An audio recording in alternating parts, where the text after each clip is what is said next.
Namamangha ang mga taga New York sa tuloy-tuloy na panalo ng New York Knicks patungong NBA Finals. At dahil sa isang kusang hirit ng isang tagahanga, meron na silang bagong slogan na babagay rito. Pakinggan ninyo ito. Ang aking alkalde, Muslim! Ang mga bagel ko, Hudyo! Ang Kristiyanong New York ko!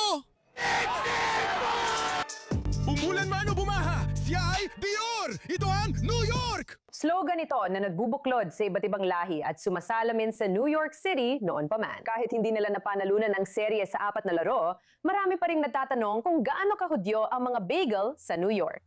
Narito ang buod ng kasaysayan ng bagel at mga Amerikanong Hudyo ayon kay Jonathan Sarna, professor ng kasaysayang Hudyo-Amerikano sa Brandeis University. Kaya nagsimula ang mga bagel sa silangang Europa. At ang dahilan kung bakit bilog ang mga ito na siyang nagpapaiba sa mga ito sa tinapay ay dahil ang mga tao, lalo na ang mga Hudyo, ay naglalagay ng tali sa gitna ng mga ito at naglalakad sa mga kalsada. At syempre, dahil bilog ang mga ito, madali lang gawin yon.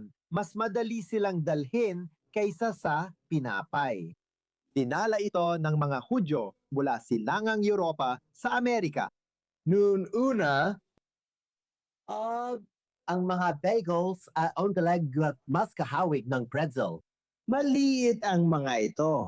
Mas kahawig sila ng mga cracker na merienda kaysa sa isang nakakabusog na pagkain.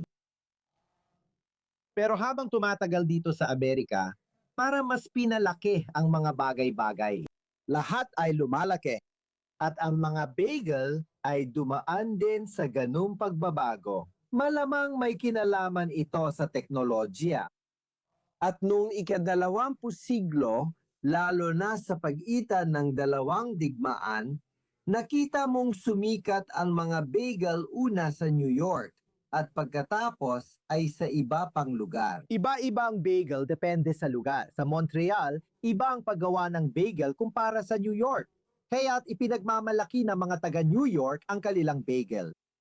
Mayroong isang unyon, karamihan ay mga Hudyo, medyo komunista, na siyang gumagawa ng mga bagel na yon sa New York noon.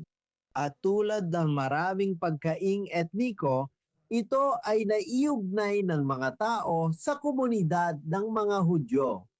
At nang idagdag dito ang cream cheese na isa ring imbensyon noong ika-20 siglo ng isang kumpanyang Hudyo. At pagkatapos ay lox na paborito rin ng mga Hudyo. Kaya may buong pagkain ka, bagel, lox at cream cheese na inakala ng mga Hudyo na matagal nang nandyan. Libong taon daw itong inihain sa bundok Sinai. Pero sa totoo lang, hindi ito kilala kahit sa silangang Europa.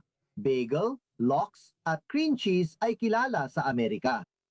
At nung dekada 60 lang, nang matutunan ng pamilya Lender kung paano ipalaganap ang bagel sa buong bansa, i-freeze ito, gawing otomatiko at iba pa, doon lang natutunan ng maraming Amerikano ang tungkol sa bagel. Pero bago yon, karaniwan itong makikita lang sa mga komunidad na maraming Hudyo, lalo na sa New York.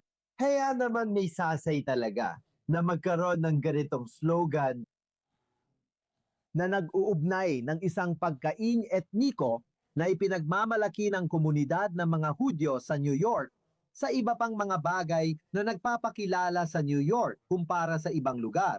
Kabilang na ang Knicks.